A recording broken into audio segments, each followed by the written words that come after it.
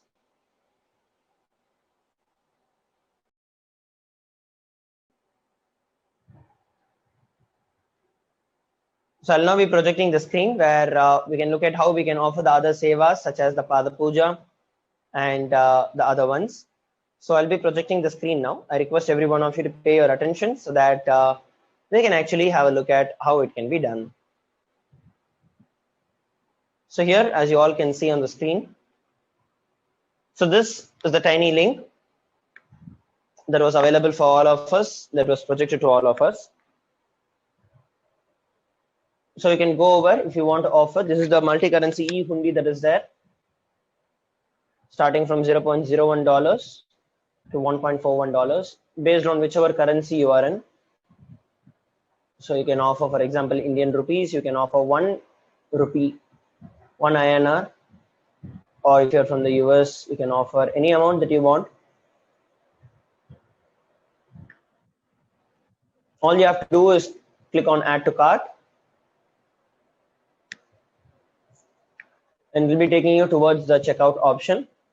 And if you also want to offer any other thing, right? So you can always, I'll be showing you how we can do that. So just go over to all offerings from that tiny link itself. So under this, you'll be actually redirected to this Parashakti Bhava Samadhi Darshan. So you can click on that.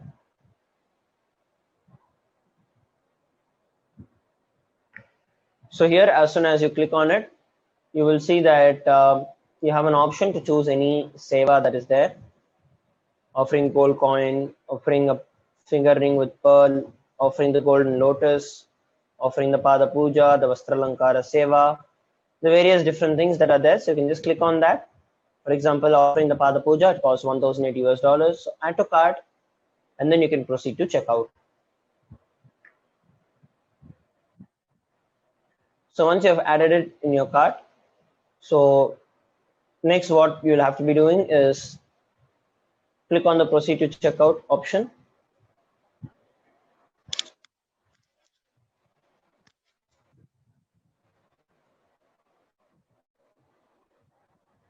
Once you do that, you can fill in your billing details, your name, your company name, email address, country. You can fill in these details.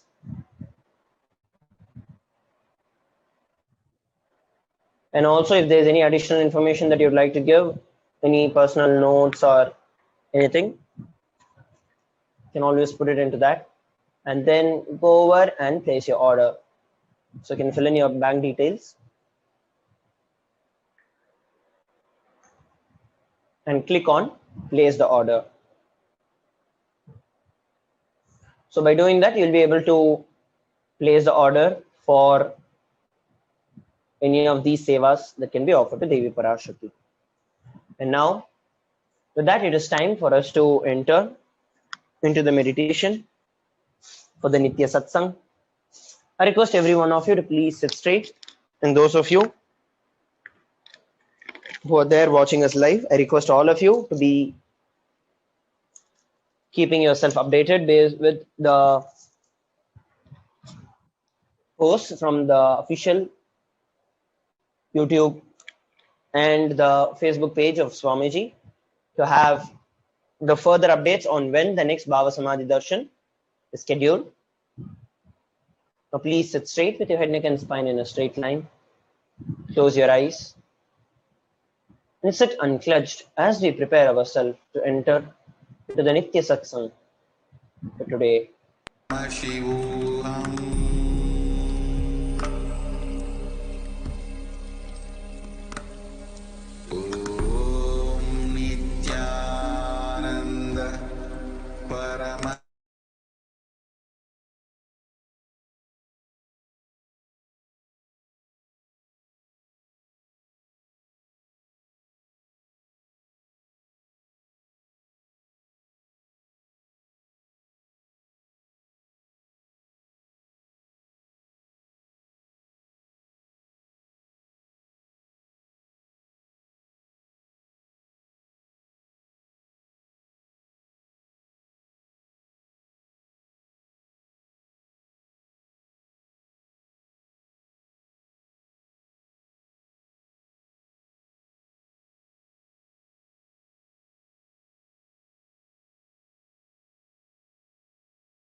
with the divine, with your eyes closed, is meditation.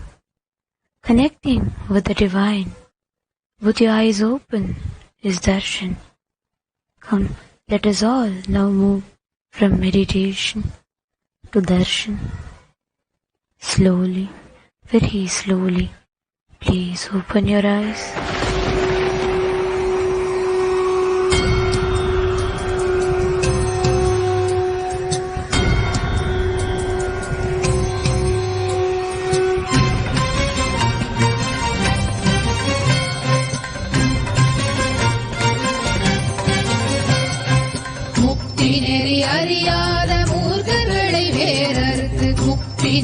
அறியாத மூர்க்கர்களை வேறறுத்து பக்தி நெறி பரப்பி சைவத்தை யோக செய்து பக்தி நெறி பரப்பி சைவத்தை யோக செய்து அஞ்ஞான மலமறுத்து சிவமாக்கியமையாண்ட கைலாயம் தனிலுறையும் நித்யானந்த பரம்பொருளே கைலாயம் தனிலுறையும் நித்யானந்த பரம்பொருளே ஓம் நித்யானந்த பரமசிவோகம் ஓம் நித்யானந்த பரமசிவோகம் ஓம் நித்யானந்த பரமசிவோகம் ஓம் நித்யானந்த பரமசிவோகம்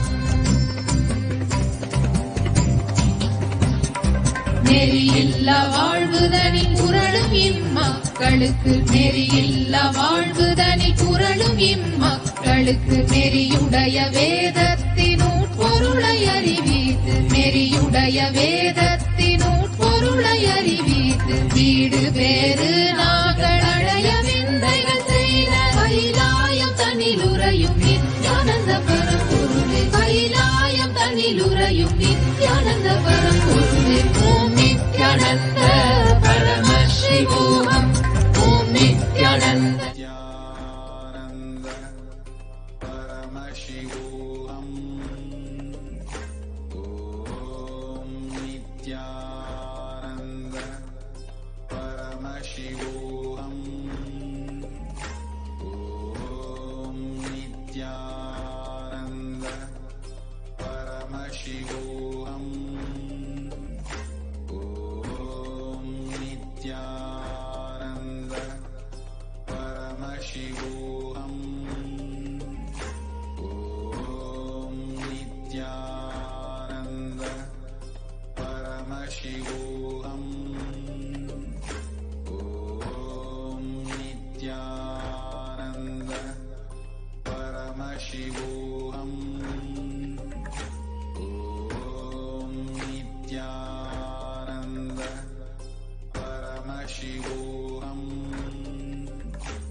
தெய்வம் நித்தியம் வரும் சேதி தன்னை கூறவே சோர்ந்திடாது பிறவி தாங்கும் சீர்மிகுந்த பாதுகை. சோதி தெய்வம் நித்தியம் வரும் சேதி தன்னை கூறவே சோர்ந்திடாது பிறவி தாங்கும் சீர்மிகுந்த பாதுகை. ஆதி தேவன் நித்யானந்தன் பாதம் தாங்கும் பாதுகை. அளவிலாத புண்ணியம் கொண்ட அதி அற்புதம் பாதுகை. ஆதி தேவன் நித்யானந்தன் பாதம் தாங்கும் பாதுகை. அளவிலாத புண்ணியம் கொண்ட அதி அற்புதம் பாதுகை.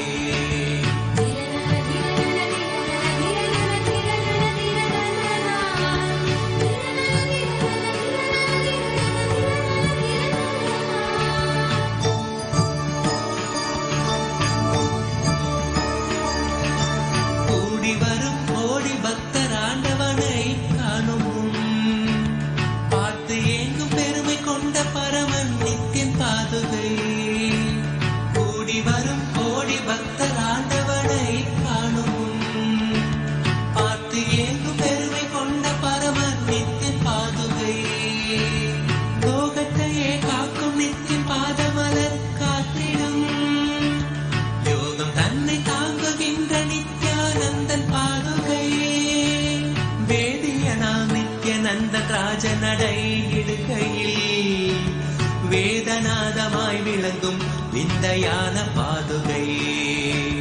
வேதியனாம் நித்யானந்தன் ராஜநடை இடுகையில் வேதநாதமாய் விளங்கும் விந்தையான பாதுகை.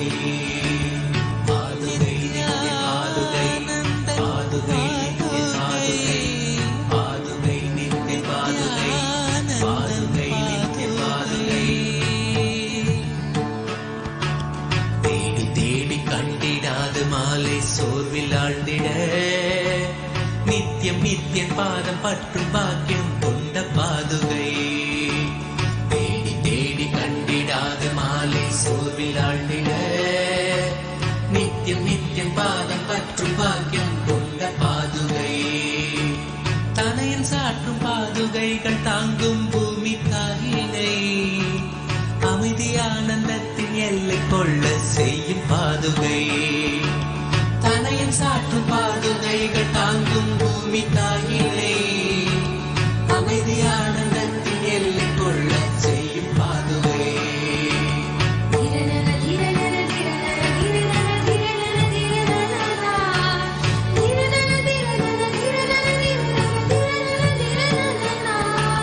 நித்யானந்தன் நடை பயிலத்துகள் கிளப்பி பூமியில் ரோக சோக தோஷம் தன்னை தீர்க்கும் சத்திய பாதுகை.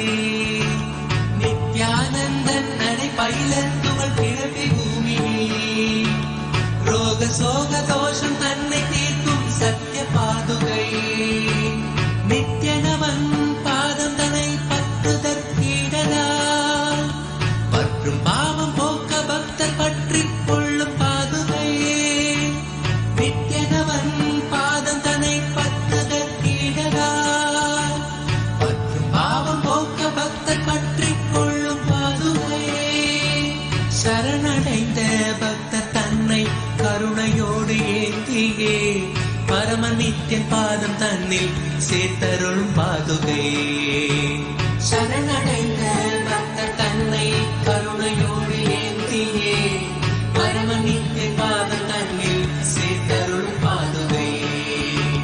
பாதுகை நித்திய பாதுகை பாதுகை நித்திய பாதுகை பாதுகை நித்திய பாதுகை பாதுகை நித்திய பாதுகை பாதுகை நித்திய பாதுகை பாதுகை நித்திய பாதுகை பாதுகை நித்திய பாதுகை பாதுகை நித்திய பாதுகை பாதுகை நித்திய பாதுகை பாதுகை நித்திய பாதுகை பாதுகை நித்திய பாதுகை பாதுகை நித்திய பாதுகை.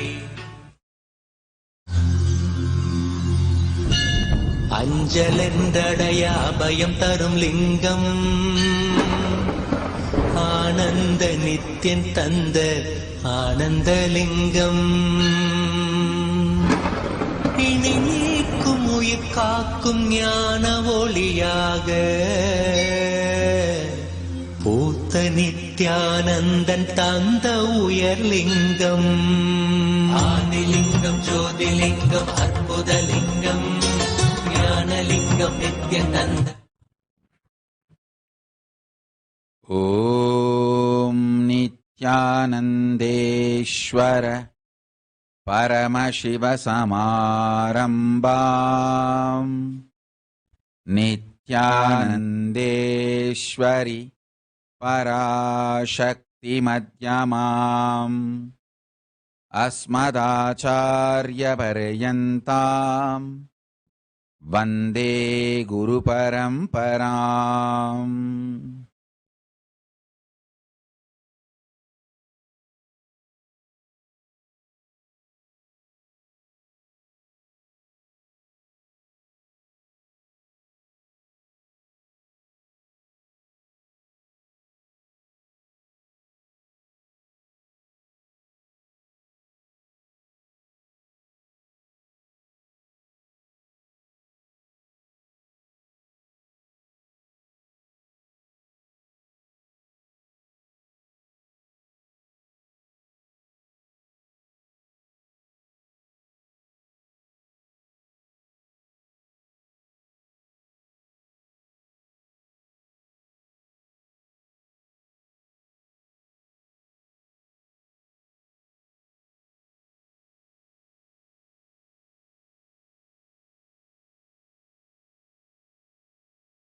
Welcome you all with my love and respects.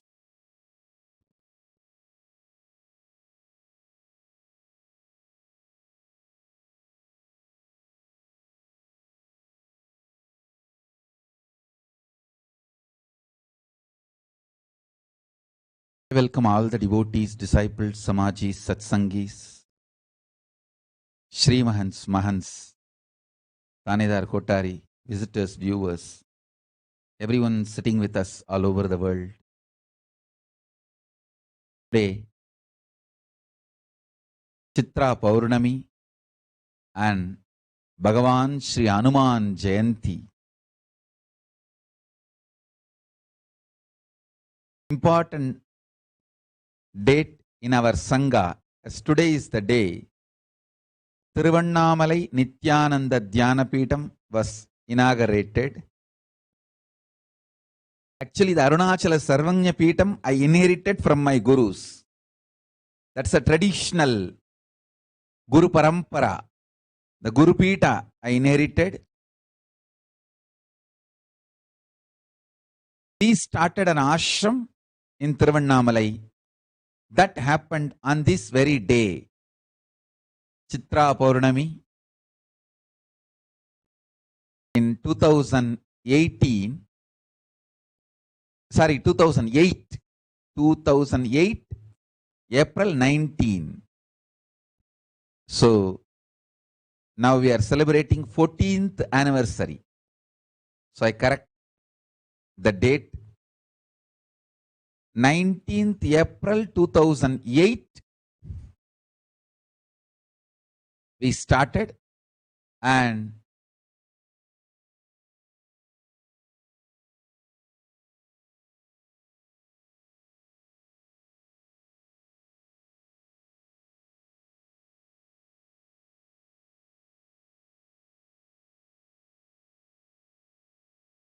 now it is 14th anniversary.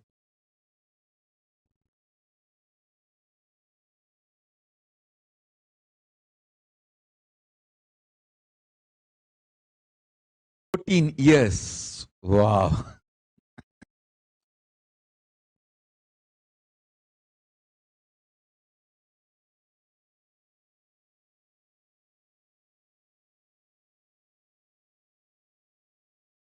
My blessings to everyone. My pre-monastic family, which donated the land, property for that ashram. Banu Nainar, my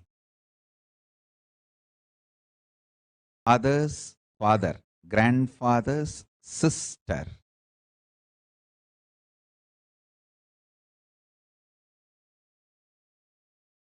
was married to Banu Nainar. He is the family elder.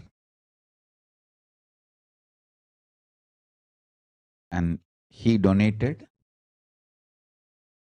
this Tiruvannamalai Nithyananda Dhyanapeetham property.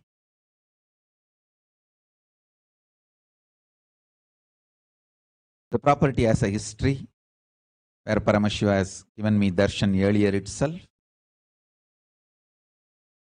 When he came to know about it, immediately he donated. His son, of course, his son Soundaram, their family, all of them donated the property, and on that very property the ashram stands now, 14 years now. I bless all the devotees, disciples, founders, donors, everyone who is involved in making this ashram into reality, and today it stands as one of the important kshetra in Tiruvannamalai and for our whole Sangha. My blessings, and lot of spiritual activities are happening there. From temple, Annalaya, Arunagiri Yogeshwara's Jiva Samadhi, library, the heritage center, everything is happening. I'm so happy about all the things happening there.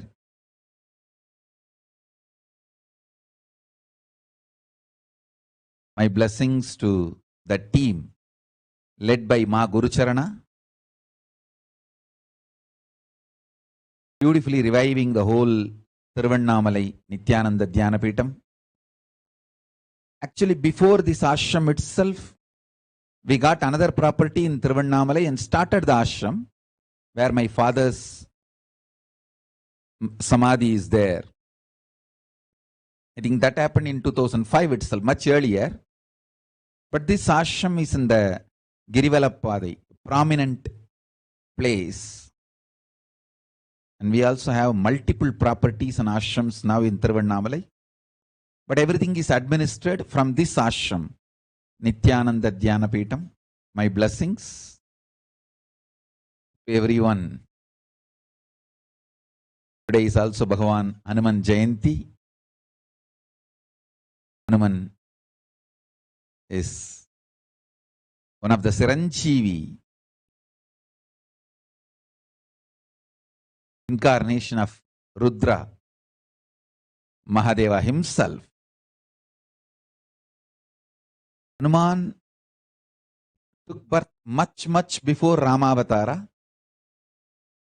Because he is a Siranjeevi, he served Rama.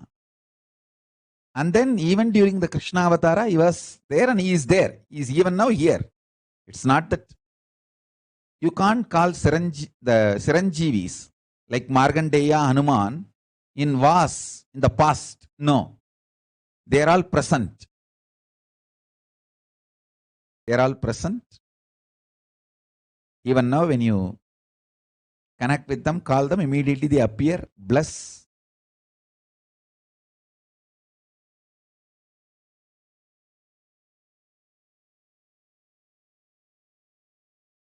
Blessings to all of you on this auspicious occasion. The 14th anniversary of Tiruvannamalai Nithyananda Dhyanapeetham.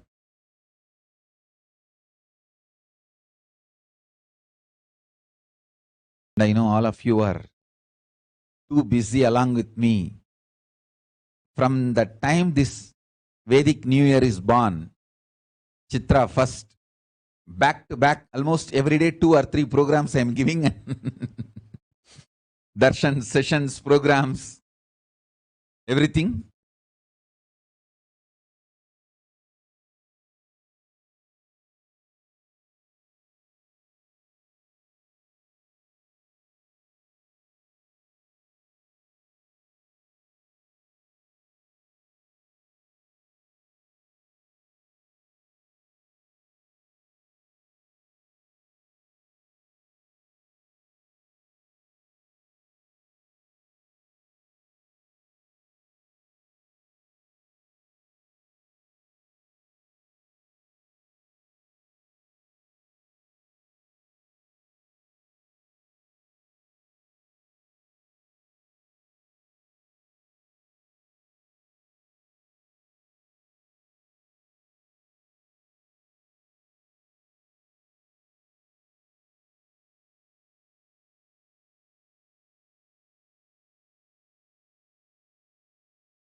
We have ParaShakti Bhava Samadhi Darshan and ParaShakti Akashic reading.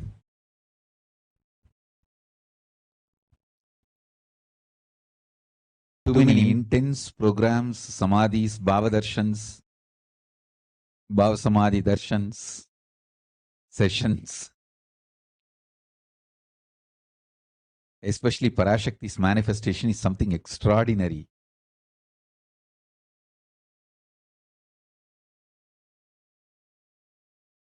It's not that she is manifesting just through this body, ParaShakti's Akashic reading.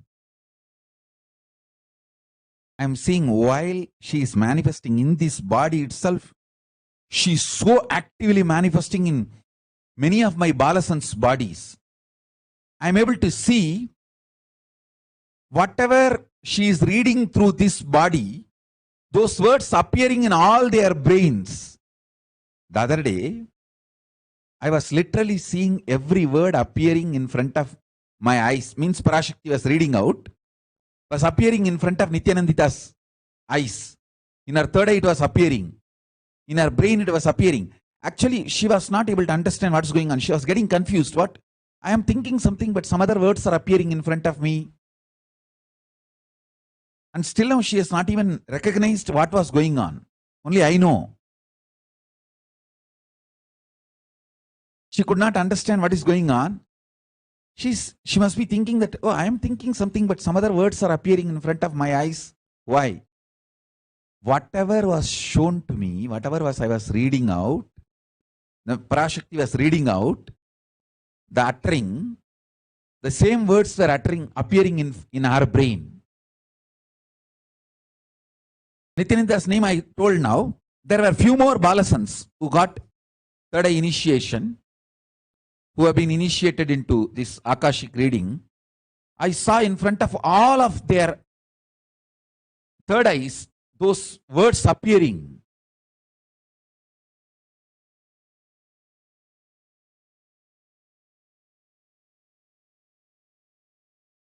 It was very strong and beautiful. So I saw very clearly that Devi ParaShakti is here to do some great work, something extraordinary.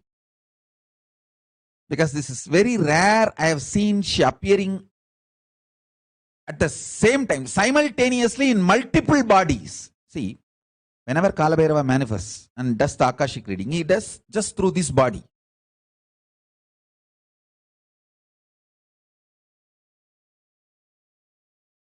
But ParaShakti's Akashic reading, I see she opens up in this body and multiple bodies simultaneously.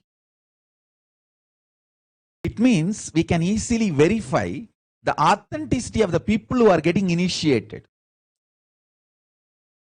Because if for example, if Nithyananda does not see what Devi is uttering through this body, and she just starts talking, if the words are exactly same, then we know she is 100% authentic.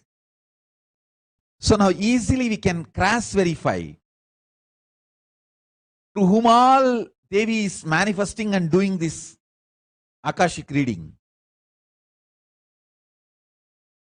Because I am seeing through multiple bodies she manifesting.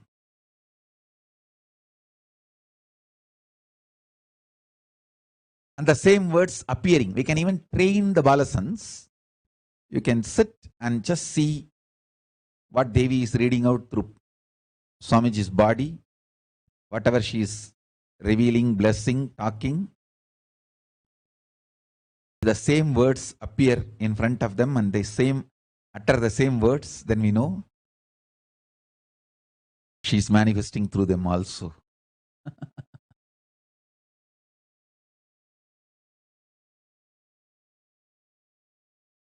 Intense superconscious breakthroughs happening.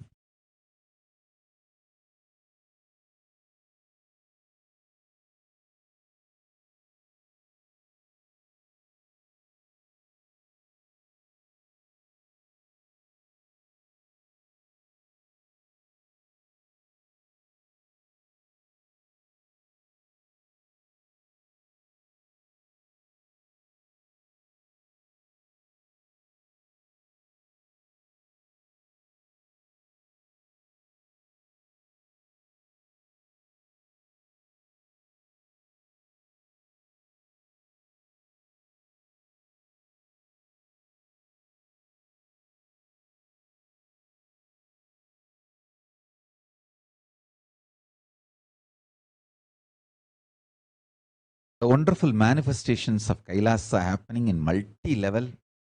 So many wonders, I don't know what to tell, and I'm like a wonderstruck.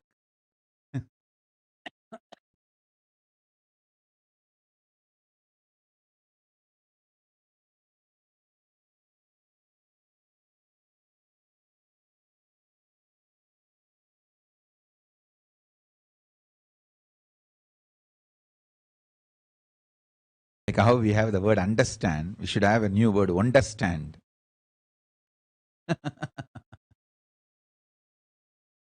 Wonderstruck with what is happening. I'm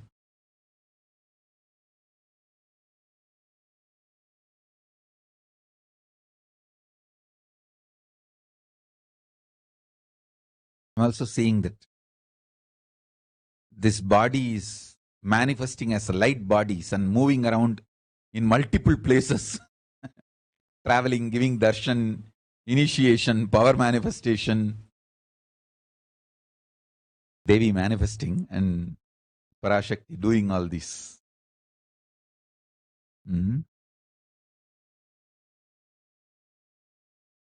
Wonderful.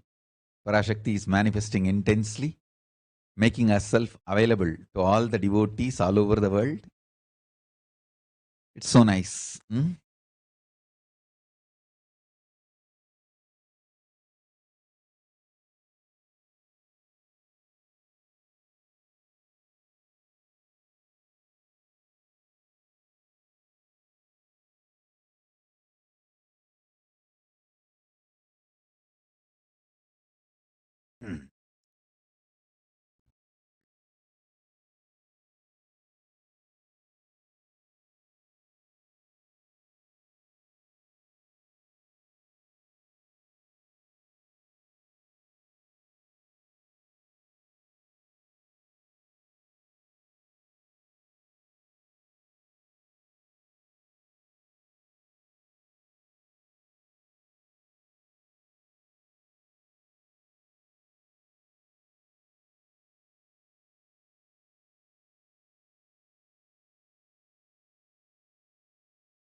Full of wonders.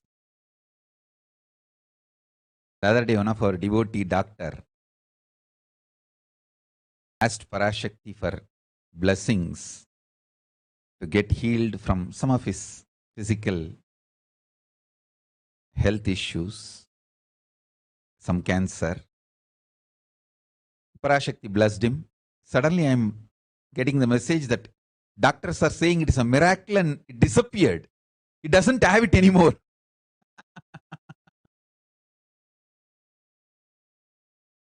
He's a very sincere devotee, very close devotee.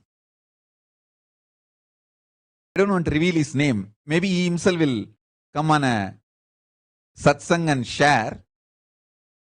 He said, Swamiji, just doctors are saying, doctors who are treating him, he himself is a doctor.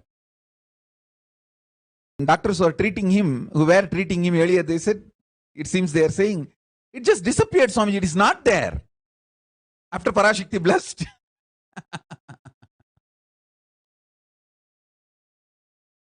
So I'm just wonderstruck. Not healing alone, multi-levels.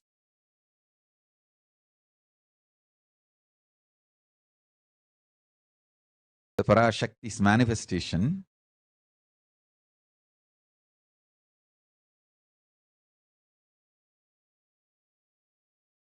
to God.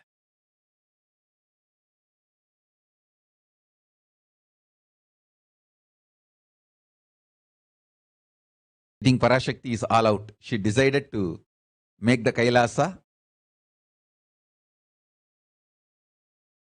and decided to revive the whole ecosystem and reach out to people. She's going all out.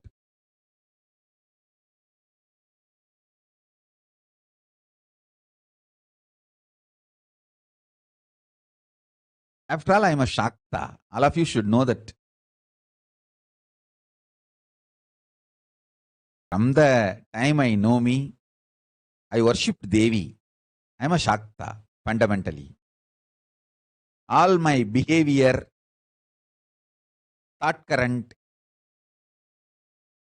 and day-to-day lifestyle, everything is more Shakta-centric.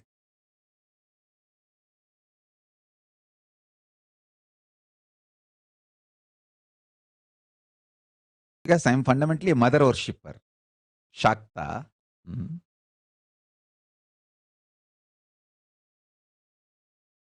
course, I know the truth.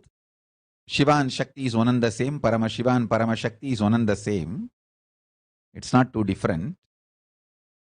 But as an expression, I'm basically a Shakta, worshipper of Devi.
Much to tell about this ParaShakThi's Akashic readings.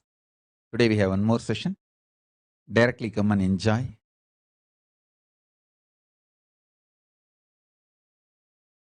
I came today for the satsang just to bless all of you and bless Tiruvannamalai Ashram and all the devotees associated to Tiruvannamalai Ashram, volunteers, everyone. Blessings to everyone.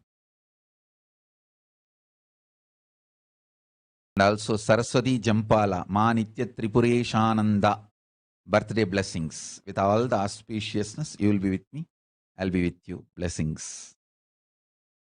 Blessings for all of you. And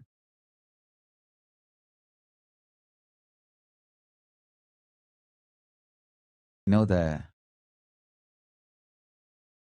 whole joy, bliss, Kailasa and Sangha is experiencing all over the world. Especially after ParaShakti started manifesting and doing the Akashic readings, Arulvaku. Oh God. I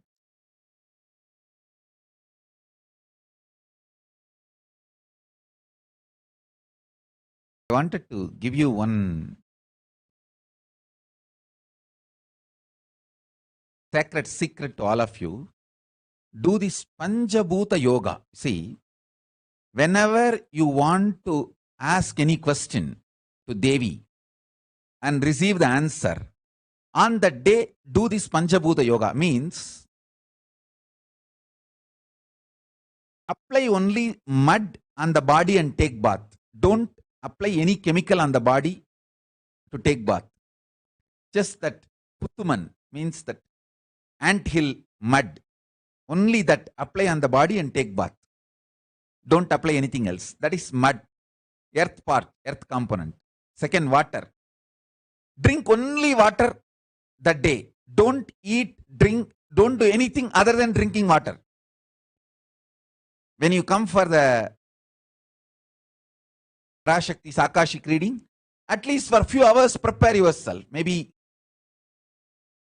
10 hours ahead. Just drink only water and keep yourself active. Third, the fire in your stomach should be allowed to burn without any food dumped on it. Just the pure fire. You can chant Omkara to intensify it, or Mahavagya ajapa, but pure fire, no food, nothing. That pure fire should be encouraged. And just be in the free air, open space, breathing the whole sky at least few hours before. And intensely unclutch to get the power of the space, Akasha. See, listen. Akasha is an intense energy. Just like the other bhutas, like earth, water, fire, air, the Akasha also is a pure consciousness. It is intelligence, living energy. Once you start unclutching, you manifest Akasha's energy in you, consciousness in you. So do this Panchabhuta Yoga. Your questions will be surely answered immediately by PARASHAKTI. If you just do this Panchabhuta Yoga and come for the Devi's Akashic reading, she will simply answer your questions. I'll repeat. Apply the anthill mud and take bath, or even clay. Don't use any other chemical. Take bath just with a mud. Second, drink only water. No other food or juice at least for 10 hours ahead. If possible, that whole day. Third, intensify the Agni in your stomach without dumping any food on it. Just through the Omkara, Ajapa, ignite it, intensify it.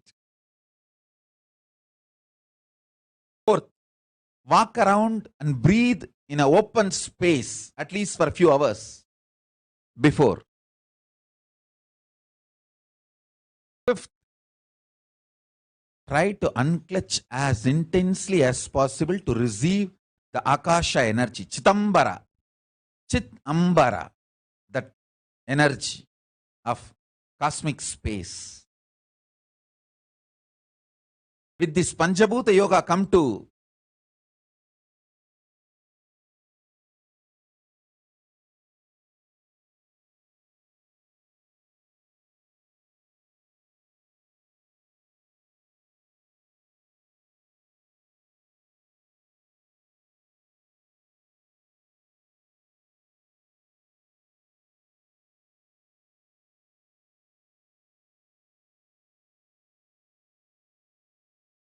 ParaShakti's Akashic reading. Surely she will answer your questions and give you your boons, the boons you are asking, and fulfill your prayers.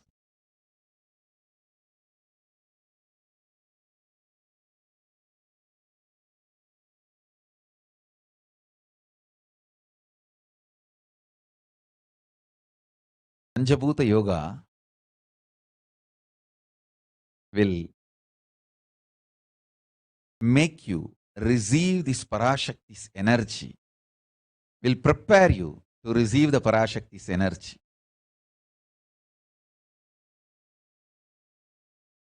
So with this,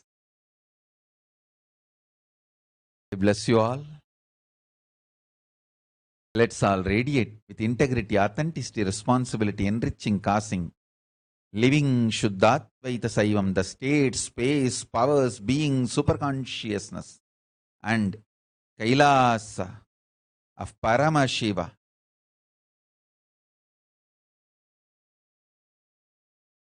Bless you all. Let's all radiate with integrity, authenticity, responsibility, enriching, causing, living Paramattvaitam, the Shuddhatvaita Saivam, the state, space, powers, being, superconsciousness, and Kailasa of Paramashiva. Paramashivoham, Om Nithyananda Paramashivoham, the eternal bliss, Nithyananda. Thank you. Be blissful.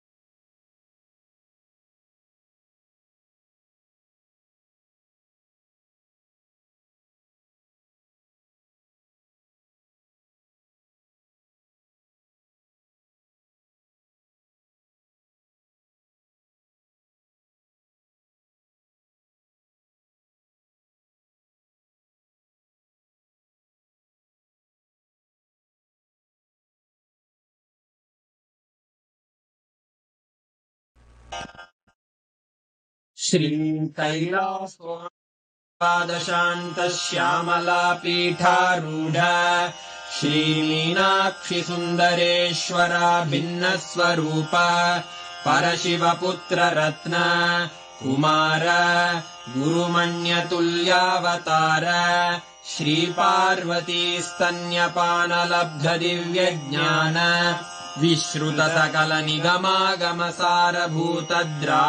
विश्रुतसकलनिगमागमसारभूतद्राविडवेदप्रवक्त्रे श्रीमत्परमशिवकरुणासमधिगतमुक्तामयचतुरश्रयान् गीयमानछत्रवर्ती सर्वजनसङ्घसद्यो निर्वाणदीक्षाव्ययापवर्गवर्ष विश्राण Jimuta परमतकलभकेसरी शैवसिद्धान्तस्थापनाचार्यो वीक्षणानर्हार्हध्वजोच्छेदनपूर्वक श्रीमद्वृषभध्वजस्थापक शैवसमयकर्त्रे